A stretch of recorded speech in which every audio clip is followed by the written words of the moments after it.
तो हेलो मेरे dear all student and मेरे फ्री फायर लवर्स। आज का ये वीडियो बहुत ही ज़्यादा धमाकेदार होने वाला है। आज के इस वीडियो में गर्दा उड़ाने वाले हैं और आपको मैं बता दूं ये आपका फुल एंड फाइनल सॉल्यूशन लेके आ चुका हूं। आपको एक इम्पॉर्टेंट जानकारी ये देनी थी कि यहाँ पे जो आंसर है अभी यूट्यूब पर जो भी आपका सोशल साइंस का आंसर डाला हुआ है वो बहुत सारे गलत डले हुए हैं, ठीक है। तो उसको आपको सुधारने के लिए, क्योंकि देखो यदि आपका पेपर यहाँ पे क्या होता है, समझो बात को, यदि आपका पेपर यहाँ पे कोरोना कारण आपका वार्षिक पेपर नहीं होता है तो आपके पूरे एग्जाम के नंबर जो है इसी के आधार पर बनेंगे। तो आपको क्या करना है, यहाँ पे जो है गलत आंसर लिखने से प्री बोर्ड के आपके पेपर में बचना है, बिल्कुल बचना है, हर एक आपके सब्जेक्ट में बचना है। क्योंकि अगर आप यहाँ पे गलत करोगे ना तो क्या होगा आपके साथ, आप कम नंबर पाएंगे और आपका यहाँ पे फाइनल आपको जो मार्क आएगा वो कम आएगा, ठीक है। तो आपको क्या करना है, आपको यहीं से पढ़ना है जो मैं आपको बताता हूँ। बहुत ही ऑथेंटिक और एकदम रियल आंसर, पूरे आपके आंसर जो यहाँ पे है एनसीईआरटी वेस्ट हैं। कहाँ से हैं? एनसीईआरटी बुक से आपके लिए गए हैं। तो एक भी क्वेश्चन आपके यहाँ पे गलत नहीं होंगे, इसलिए आपको कहीं पर भी भरोसा नहीं करना है। और यहाँ पे जो आपके क्वेश्चन बताए जाएंगे आंसर आपको उसी प्रकार से लिखना है। और एक चीज़ और, यदि आप जैसे मैं यहाँ पे लिखा हुआ हूँ, ठीक है, तो यदि आप पेपर में लिखते हैं तो आप फाइनली आप जो है 80 में से 80 नंबर ही पाओगे, एक नंबर आपके नहीं कटने वाले हैं, ठीक है। क्योंकि ऑलरेडी मैं जो है 10th बोर्ड का टॉपर्स रह चुका हूं, तो मुझे मालूम है कैसे यहाँ पे आपका यहाँ पे पेपर का उत्तर लिखा जाता है। तो देखो यहाँ पे सारे क्वेश्चन को आपको जो है हमेशा कैसे लिखने हैं, आपको क्वेश्चन प्रश्न क्रमांक 1 का उत्तर ऐसे डालना है और पॉइंट बाई पॉइंट आपको पहला, दूसरा, तीसरा, चौथा, पांचवा ऐसे करके आपको आंसर लिखने हैं, ठीक है। तभी आपको यहाँ पे सही हो पाएगा। इसके बाद जैसे क्वेश्चन मार्क का यहाँ पे सेकंड है तो यहाँ पे आपको यहाँ पे पॉइंट डालना है, फिर पहला, दूसरा, तीसरा, चौथा, पांचवा, छठा, सातवां। मतलब कि आपको शॉर्ट एंड स्वीट डालना पड़ता है, अच्छा लिखना पड़ता है, दिखने में भी अच्छा लगे, ठीक है। और यहाँ पे क्लियरिटी भी होनी चाहिए, तो आपको तभी आपके पूरे के पूरे नंबर मिलते हैं, ठीक। तो चलो यहाँ पे जो है आज हम इस वीडियो को स्टार्ट करेंगे। पहले यहाँ पे आप पेपर देख लो, इसके बाद हम आपको, तो यहाँ पे आप पूरा पेपर देख लीजिए, ये आपका पेपर है और हर एक क्वेश्चन के आंसर आपको यहाँ पे डिस्कस करेंगे। और साथ में लास्ट में आपको जो है यहाँ पे हर एक क्वेश्चन का मैं आपको यहाँ पे आंसर बताऊंगा। पूरे आपके क्वेश्चन के आंसर एनसीईआरटी बेस्ड रहेंगे। तो आपको करना क्या है, यहाँ पे देखिए आपका यहाँ पे 20वें क्वेश्चन में एक मानचित्र दिया गया है। तो आपको चलिए यहाँ पे एक क्वेश्चन आपका कंप्लीट हो जाता है तो आपको यहाँ पे 23 क्वेश्चन आपके टोटल है, लास्ट में आपको एक यहाँ पे मानचित्र दिया है, आपको इसमें क्वेश्चन नंबर 20 का आपको आंसर भरना है, ठीक है। तो यहाँ पे आंसर पहले आपको दिखाते हैं किस प्रकार से यहाँ पे आपको बताया जाएगा। तो प्यारे छात्रों आप यहाँ पे देख सकते हैं बहुत ही एकदम मेहनत करने के बाद जो है, घंटों मेहनत करने के बाद यहाँ पे आपके लिए आंसर हम लेके आ चुके हैं। देखो हर एक क्वेश्चन का आपको यहाँ पे आंसर है, 8वां, 9वां, 10वां और बेहतरीन आपका यहाँ पे पॉइंट बाई पॉइंट जितने नंबर के आपके जितने शब्दों में पूछा गया है उसी प्रकार से आंसर दिया जा रहा है। कहीं पर भी विश्वास मत करिए और इसे पूरा का पूरा आप लिख लीजिएगा, आपको एकदम शब्द सीमा के आधार पर यहाँ पे आंसर बताया जाएगा। तो चलिए आज के इस वीडियो में हम गर्दा उड़ाएंगे और जो भी छात्र यहाँ पे पहली बार विजिट कर रहे हैं उनको वीडियो को दिल से लाइक कर देना है। तो चलो स्टार्ट करते हैं। क्वेश्चन नंबर 1 से पहले समझेंगे, इसके बाद आपको आंसर दिखाएंगे। तो देखो क्वेश्चन नंबर आपका फर्स्ट यहाँ से स्टार्ट होता है, पहले हम आपको समझाएंगे, हर एक क्वेश्चन को समझाएंगे, ठीक है। तो यहाँ पे पहला क्वेश्चन क्या दिया है, निम्नलिखित में से ज्वारी ऊर्जा किस प्रकार का संसाधन नहीं है। मैं ये आपको इसलिए समझा रहा हूँ कि जिससे आपके जो क्वेश्चन आपने गलत देखे हैं जो भी यूट्यूब से, आपको वहाँ इस क्वेश्चन इस वीडियो के माध्यम से क्लियर हो जाए। लास्ट में आपको पूरा आंसर दिखा दूंगा, आप स्क्रीनशॉट कर लेना और पूरा छाप लेना, आपके पूरे नंबर मिल जाएंगे। तो क्या लिखा है यहाँ पे, ज्वारी ऊर्जा किस प्रकार का संसाधन नहीं है। तो ज्वारी मतलब क्या होता है, समुद्र में आता है, ठीक है। ज्वार और भाटा तो मतलब क्या होता है, पुनः पूर्ति योग तो होता ही है, ठीक है। और अजैव भी होता है, ठीक है, जीवन नहीं होता। और यहाँ पे अचक्री तो चक्री वाला नहीं होता है, बार बार वो क्या होता है, दोहराता तो नहीं है, है ना। तो यहाँ पे क्या होता है आपका, यहाँ पे संसाधन नहीं है की बात कर रहा है, अचक्री यहाँ पे हो जाएगा। लेकिन मानव कृत संसाधन आपका यहाँ पे ज्वार भाटा समुद्र की चीजें नहीं होती हैं। इसके बाद सेकंड क्वेश्चन क्या लिखा है, पंजाब में भूमि निम्नीकरण का मुख्य कारण क्या है। तो देखिए सबसे महत्वपूर्ण चीजें क्या है, पंजाब में सिंचाई बहुत अधिक होती है, क्या होती है, सिंचाई बहुत होती है, इसीलिए वहाँ पे क्या होता है, जल का जो है आपका यहाँ पे स्तर है नीचे चला जाता है, इसलिए इसका आंसर आपका क्या होना चाहिए, सेकंड आंसर आपका करेक्ट आंसर होगा। अब देखिए क्वेश्चन नंबर आपका थर्ड होगा, वीडियो लंबी है लेकिन पेशेंस रखो, मजा आ जाएगा, गर्दा उड़ा देंगे, ठीक है। यहाँ पे क्या लिखा है, राष्ट्रवाद को चित्रों के माध्यम से दर्शाने वाला फ्रांसीसी कलाकार कौन है। तो देखिए इसका आपका सही आंसर ग नंबर फ्रेडरिक सरियो हो जाएगा। और चौथे क्वेश्चन का आंसर, स्वतंत्रता आंदोलन के दौरान वीर सेनानी भगत सिंह ने कौन सा प्रसिद्ध नारा दिया था? तो यहाँ पे इसका आंसर आपका इंकलाब जिंदाबाद हो जाएगा। इसके बाद पांचवा क्वेश्चन देखो यहाँ पे क्या लिखा है, इनमें से लोकतंत्र के मार्ग में बाधा है। तो आपको इसमें क्या है, देखिए सबसे ज्यादा शिक्षा तो बहुत अच्छी चीज होती है, स्वतंत्रता भी होनी चाहिए और यहाँ पे जागरूकता तो होना ही होना चाहिए, लेकिन जातिवाद नहीं होनी चाहिए। मतलब यही आपका राइट आंसर यहाँ पे हो जाएगा, यही आपका वादा है। ठीक है, क्वेश्चन नंबर 6 देखिए, यहाँ पे क्वेश्चन लिखा गया है, घरेलू बाजार में बहुराष्ट्रीय कंपनियों का प्रवेश किसके लिए हानिकारक साबित हो सकता है? तो आपको इसका आंसर सेकेंड नंबर लगाना है, सभी घरेलू उत्पादक। ठीक है, इसके बाद देखिए आपका यहाँ पे क्वेश्चन नंबर आपका यहाँ पे 2 आता है, रिक्त स्थानों को पूर्ति करना। तो पहला क्वेश्चन क्या दिया है, भारत में सघन वन क्षेत्र कितना है? तो आपको यहाँ पे आंसर जो है 24.66% यहाँ पे आपको लिखना है। इसके बाद सेकेंड क्वेश्चन, जिला मार्ग की सड़कों का निर्माण रख रखाव किसके द्वारा किया जाता है? तो यहाँ पे लोक निर्माण विभाग आपका इसका करेक्ट आंसर होगा। इसके बाद देखिए यहाँ पे लिखा है पूर्ण स्वतंत्रता का प्रस्ताव। ठीक है, देखिए यहाँ पे थोड़ा सा मिस्टेक हो गया, इसमें पूर्ण स्वराज का यहाँ पे प्रस्ताव होना चाहिए था, ये सोच के मैंने आंसर में जो है आपको वहां पे लिख दिया था 15 अगस्त 1947, लेकिन आपको सुधार कर चलना है। क्या आपको लिखना है यहाँ पे 31 दिसंबर 1929 को, क्योंकि जवाहरलाल नेहरू ने 31 आपका यहाँ पे दिसंबर 1929 को रावी नदी किनारे लाहौर में जो है यहाँ पे क्या है पूर्ण स्वराज की प्रस्ताव का क्या किया था, मांग किया था। उसी को आपको यहाँ पे पूर्ण स्वतंत्रता का प्रस्ताव यहाँ पे लिखा गया है, तो यही आपका डिस्टर्ब हो गया था। तो आपको आंसर 31 दिसंबर 1929 करना है। इसके बाद देखिए आपका नेक्स्ट क्वेश्चन क्या लिखा है, छपाई के लिए कंपोज करने वाला आपका यहाँ पे क्या कहलाता है? तो आपको यहाँ पे कंपोजिंग स्टिक या फिर आप मुद्रण यहाँ पे लिख सकते हैं। ठीक है, इस दोनों क्वेश्चन आंसर आप कर लेंगे। और पांचवें का आप देखिए, भारत की वर्तमान पंचायती राज व्यवस्था कौन से संवैधानिक संशोधन पर आधारित है? आंसर आपको यहाँ पे 73वां करना है। इसके बाद छठा क्वेश्चन यहाँ पे 2011 की जनगणना के अनुसार महिला साक्षरता दर कितनी है? तो 64 आपका 6% यहाँ पे हो जाएगा। इसके बाद देखिए सातवां क्वेश्चन, ISI डैश डैश का सुरक्षा चिन्ह है तो किसका है? तो आपका यहाँ पे हॉलमार्क आपको आंसर करना है। इसके बाद देखिए आपका यहाँ पे नेक्स्ट क्वेश्चन आपका क्या है, औद्योगिक पदार्थ भी आप इसमें लिख सकते हैं, औद्योगिक पदार्थ का आपके यहाँ पे हॉलमार्क कहलाता है। और यहाँ पे देखिए अगला आपका यहाँ पे क्या आता है, निम्नलिखित में आपको सही जोड़ी बनाने के लिए बोला गया है। तो आप बहुत सिंपल सा है, चलिए आंसर आप आगे को आंसर हम क्या करेंगे आपका उसी में देखेंगे। ठीक है, तो चलते हैं उसी में देखते हैं हम। तो ये क्या करेंगे आप इसका पूरा का पूरा स्क्रीनशॉट कर लेंगे और पूरा इसी प्रकार से आंसर लिख देंगे। बस आपको क्या करना है, यहाँ पे आपको लिख देना है आपको 31 दिसंबर 1929। ठीक है, इसके बाद देखिए यहाँ पे आप चाहें तो औद्योगिक आप यहाँ पे पदार्थ भी लिख सकते हैं इसमें जोड़कर, और यहाँ पे मुद्रण भी आप कर सकते हैं, इसमें आपको मुद्रण भी लिखा जा सकता है आपका हिंदी में। ठीक है, इसके बाद देखिए आपके यहाँ पे क्वेश्चन नंबर 3 में आपका ये आपका मोस्ट इंपॉर्टेंट क्वेश्चन है। इसमें आपका स्टेपलर में आपको लगाना है चुन्नटों के कपड़े समेटने वाला, और फुलर क्या है, फुलर है ऊन का छाटने वाला, और सिंगली समुदाय आपका यहाँ पे श्रीलंका है। और देखो फेडो को संगठन क्या है आपका, ये एक संगठन है बोलिविया में, कहाँ पे, बोलिविया एक आपका देश है, आपका दक्षिण अमेरिका देश वहाँ है। तो आपको इसका आंसर बोलिविया लगाना है। और अलोकतांत्रिक देश कौन सा है, यहाँ पे देखिए चीन है। देखिए लोकतांत्रिक तो हमारा भारत खुद है, लेकिन चीन यहाँ पे साम्यवादी यहाँ पे अपनाता है, इसलिए उसका आंसर यहाँ पे अलोकतांत्रिक में चीन आएगा। और सूती वस्त्र उद्योग का केंद्र क्या आएगा आपको यहाँ पे, अहमदाबाद। बहुत सारे लोग ने क्या किया है, इनका आंसर गलत बताया है, फेडेकोर संगठन का गलत बताया है। ठीक है, तो आपको याद करके रखना है कि बोलिविया ही आंसर होगा।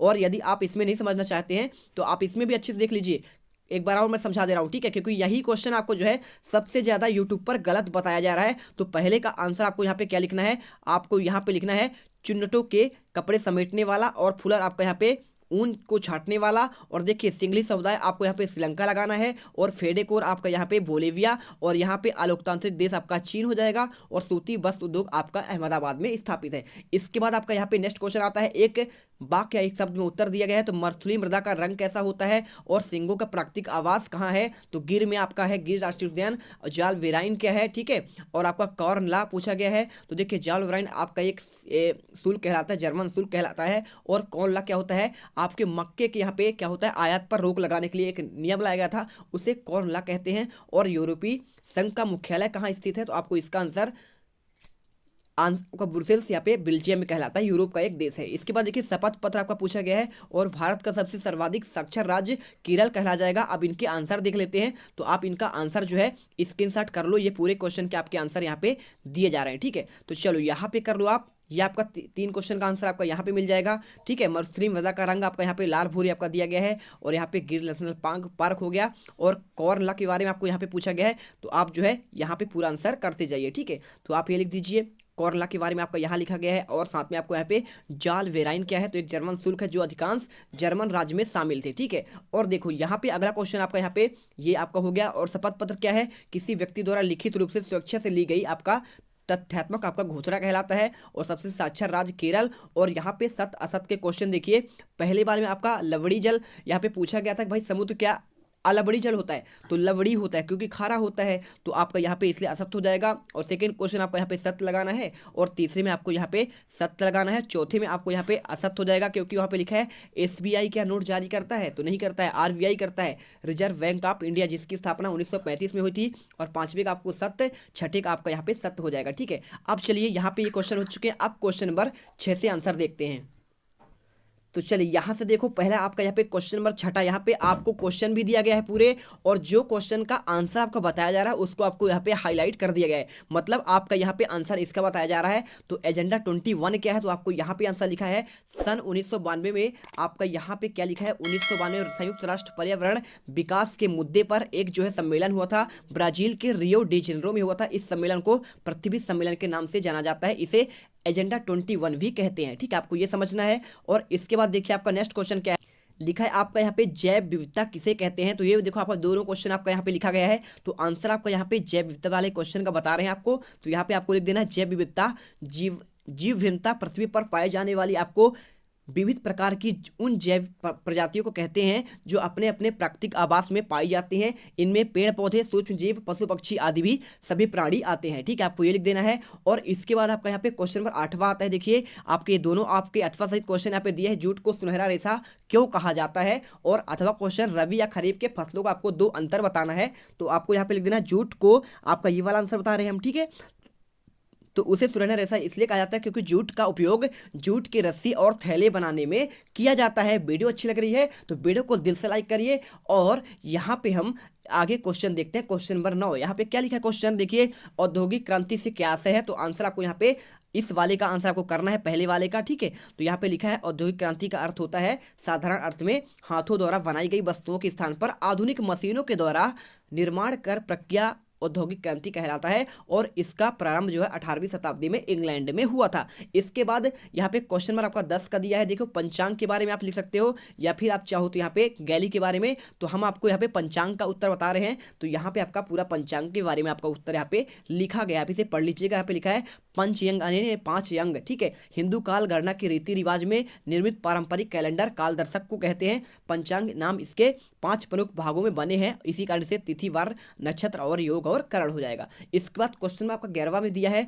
एफ्रो आपका यहाँ पे अमेरिकी से क्या से है, या अशोक शक्ति आंदोलन क्या है। तो आपको इसका आंसर आपको यहाँ पे ये लिखना है। तो आप अच्छे से जो है इसका स्क्रीनशॉट कर लीजिए और पूरा इसको लिख लीजिएगा। यहाँ पे लिखा गया है कि अफ्रीकी लोगों के वंशजों के लिए प्रयुक्त होता है, जिन्हें 17वीं शताब्दी से लेकर 19वीं शताब्दी के शुरुआत तक अमेरिका में गुलाम बनाकर लाया गया था।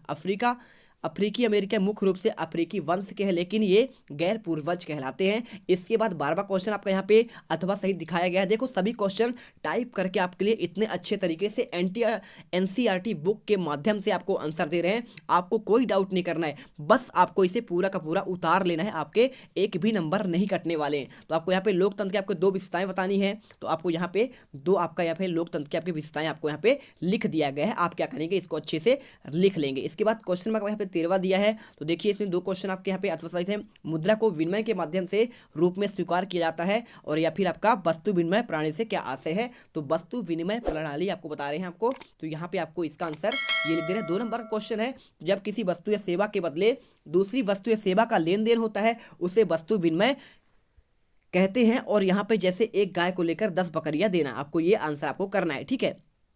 चलो अब यहाँ पे क्या करना है, अगला यहाँ पे 14वां क्वेश्चन आता है। विदेशी व्यापार या फिर आपको वैश्वीकरण के आपको दो दुष्परिणाम बताने हैं। तो यहाँ आपको जो है पहले वाले का आंसर बताया जा रहा है, तो यहाँ पे आपको लिख देना है विदेशी व्यापार का व्यापार जिसके अंतर्गत दो या दो से अधिक देशों के बीच क्या होता है, वस्तु और सेवाओं का विनिमय होता है, उसे ही हम क्या करते हैं, वस्तुएं खरीदना आयात कहलाता है और बेचना यहाँ पे निर्यात कहलाता है। अब देखो क्वेश्चन आता है आपका 15वां।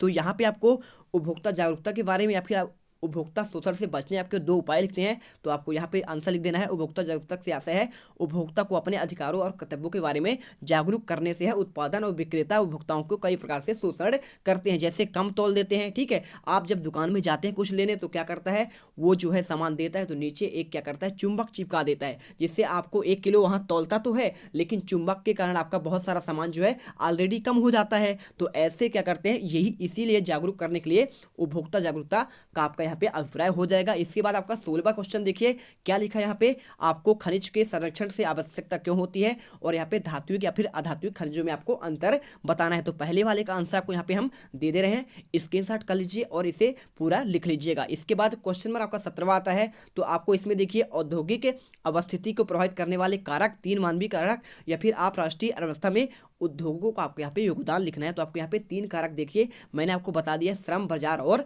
परिवहन और संचार की सुविधाएं। इसके बाद क्वेश्चन नंबर आपका 18वां आता है।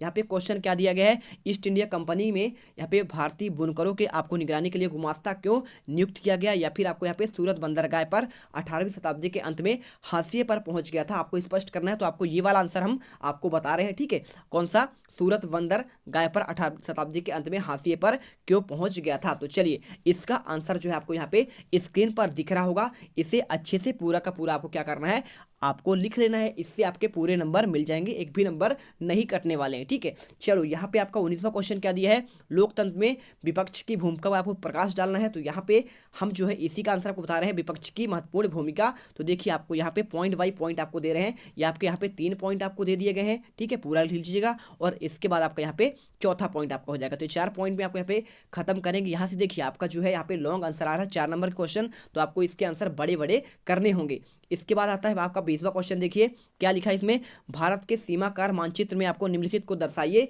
और अथवा क्वेश्चन आपको सीमाकार आपको यहाँ पे छोटा नागपुर, पठार, अंकलेश्वर या फिर रानीगंज या फिर विजयपुर दर्शाना है, और पहले वाले में सिंगरौली, कलपक्कम, तारापुर या फिर बेलाडीला। तो इसका आंसर हम बताएंगे अभी। इसके बाद पहले आपको जो है आगे क्वेश्चन के आंसर आप देख लीजिएगा। ठीक है, तो चलिए पहले इसी को देख लेते हैं। तो आपको इसको देखने के लिए क्या करना पड़ेगा, मानचित्र में जाना पड़ेगा।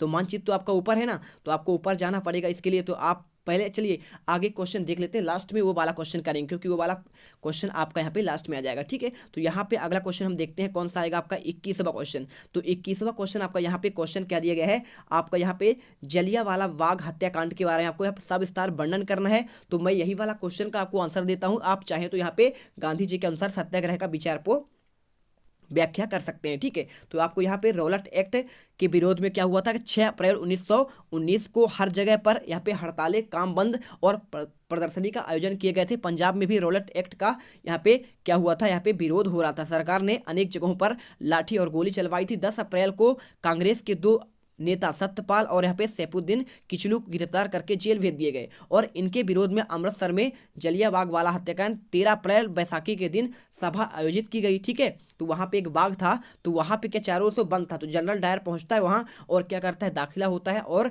बिना किसी चेतावनी के अंधाधुंध गोली चलाता है, और इतना चलाता है कि वहाँ लगभग 400 लोग मर गए थे। कितने लोग, 400 लोग, और 1200 लोग वहाँ पे क्या है वो घायल हो गए थे। ठीक है, आपको यहाँ पे आपको ये सुनते ही याद हो गया हुआ। ठीक है, कि कब हुआ था आपका यहाँ पे 2 प्रभावशाली आपके नेता थे, सत्यपाल और सैफुद्दीन किचलू थे। तो क्या हुआ था, 13 अप्रैल 1919 का दिन था, वो बैसाखी का दिन था। वहाँ एक सभा आयोजित की गई थी। तो वहाँ पे पहुँचा कौन, जनरल ओ डायर, उसने पहुँचा और बिना किसी चेतावनी के अंधाधुंध गोली चलाना यहाँ पे स्टार्ट कर दिया। वहाँ पे लगभग 400 लोग, 10 मिनट चलती रही लगातार गोलियाँ। ठीक है, गोलीबारी करते गए, बहुत सारे लोग थे, लगभग 100 वहाँ पे सैनिक थे उनके आए हुए थे, उन्होंने किया तो 400 लोग मर गए थे और वहाँ पे एक कुआं था, तो कुएं में क्या होते, उसमें सब कोई कूद गए थे, मतलब जितने अपना जान बचाने के लिए कूदते गए और सांस की कमी कारण सब के सब मर गए। ठीक है, और यहाँ पे 1200 लोग घायल हो गए थे और दानवीर कार ने पूरे देश के गुस्से की तीव्र लहर उत्पन्न हो गई और इसे ही जलियांवाला हत्याकांड के नाम से जाना जाता है।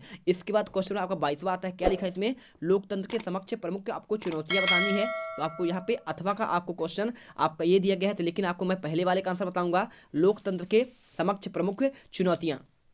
तो देखिए आपको यहाँ पे इतने पॉइंट में आपको चुनौती लिखना है। पहला आपको सांप्रदायिकता, दूसरा आपका जनसंख्या विस्फोट, तीसरा आपका यहाँ पे अशिक्षा और यहाँ पे चौथा पॉइंट आपको यहाँ पे क्षेत्रवाद का आपको प्रभाव। तो आपको ये थोड़ा लॉन्ग आंसर है लेकिन आपको लिखना पूरा है। ठीक है, इसके बाद आपका 23वां क्वेश्चन लास्ट आता है, वस्तुओं के मानकीकरण का क्या, मानकीकरण क्या अर्थ है, विभिन्न उत्पादों के मानकीकरण का प्रतीक चिन्हों को आपको प्रदर्शित करना है। और अथवा क्वेश्चन, उपभोक्ता जागरूकता से आप क्या समझते हैं और इनकी आवश्यकता हमें क्यों पड़ती है, ये क्वेश्चन है। तो आपको यहाँ पे देखिए, आपको उपभोक्ता जागरूकता के बारे में आपको यहाँ पे लिखना है और लिखने के बाद देखिए आपको यहाँ पे इसका आपको यहाँ पे पूछा गया है ना क्वेश्चन में कि इसकी आवश्यकता क्यों पड़ती है, तो आपको यहाँ पे आवश्यकता वाला भी आपको यहाँ पे पहले तो आपका उसको लिखना है और ये आपको यहाँ थोड़ा लंबा क्वेश्चन है ये। ठीक है, और इसके बाद आपको यहाँ पे आवश्यकता के बारे में आपको यहाँ पे लिखना है। पहला पॉइंट आपका यहाँ पे हो जाएगा और इसके बाद आपका दूसरा पॉइंट आपका यहाँ पे हो जाएगा। तो आपको ये आपका जो है सारा आंसर आपका यहाँ से कंप्लीट होता है। अब आपका बचा हुआ क्वेश्चन नंबर 20। तो चलिए उसको देखते हैं और मानचित्र में दर्शाते हैं।